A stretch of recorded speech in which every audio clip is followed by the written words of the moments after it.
If you're watching this video, it's probably because a part of you wants to figure out a game plan on how to go full-time into real estate. What's going on, guys? It's your brother Marvin, full-time real estate agent and digital marketer. In today's video, we're going to show you the tips and strategies on how you can go full-time into real estate. As always, if you appreciate the content your boy's throwing up, be sure to hit the thumbs up button and subscribe to the page for more. So we need to walk through exactly why you think you're ready to go full-time into real estate. I'll tell you a reason that's not good enough to go full-time into real estate, and that's because you hate your current employment situation. Now, I totally get it. It's usually during the most stressful aspects of our current employment that we really kind of think about life in general and what life would be like outside of working for this particular employer. But that's not a good enough reason to go full-time into real estate, and here's why. If you're trying to go full-time into real estate because you hate your current employer, you're gonna hate full-time entrepreneurship even more. You know why? Because you're working twice as hard for an uncertain future. Now, don't get it twisted. When you take a chance on you and utilize the skills and gifts that God has given you, the upside is massive. But hating your current employer just isn't a good enough reason to do it. You're just going to trade one level of stress for another level of stress, and that's not a good enough reason to go full-time into real estate. Now, what I do want to encourage you is to just have a mindset shift to say, okay,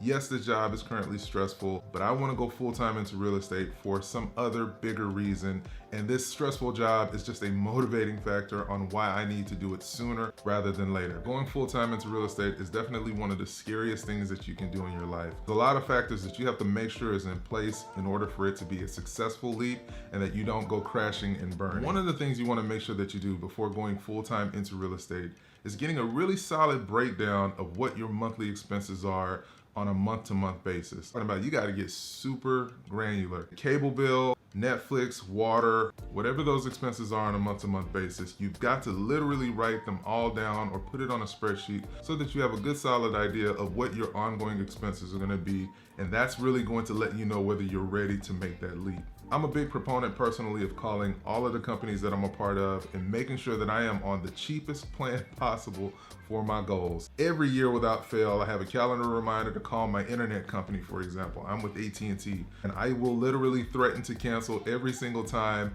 just to ensure that I have the best rate possible. Giving the customer service number a call for all of the companies that you pay for monthly and ensuring that you're on the best, most competitive plan for your options. That way, when you're ready to make that leap, it's not a stressful thing. Once you've figured out what all of your expenses are and you've cut as much of those expenses off as possible, now you're able to walk through creating what I like to call a runway. Runway is just a fancy way of me saying how many months of your expenses do you currently have saved up in the bank. A general rule of thumb, if you follow people like Dave Ramsey, is that you're going to want to have 3 to 6 months of expenses saved up. That may not necessarily be the case for you. You might already have a year's worth of savings saved up, or you might only have about 30 days of savings. So that's really going to determine when you're ready to literally get off the runway and take off and fly. If you don't currently have 3 to 6 months of expenses saved up, maybe look at picking up extra hours at your current employer, the one that you hate, or maybe even adding a side hustle or two, like DoorDash or driving for Uber. Heck, personally, I drove for Uber for a long time before I made the leap full-time into entrepreneurship. And it was during that period of that initial side hustle that I was really able to ask myself, am I ready to make this leap?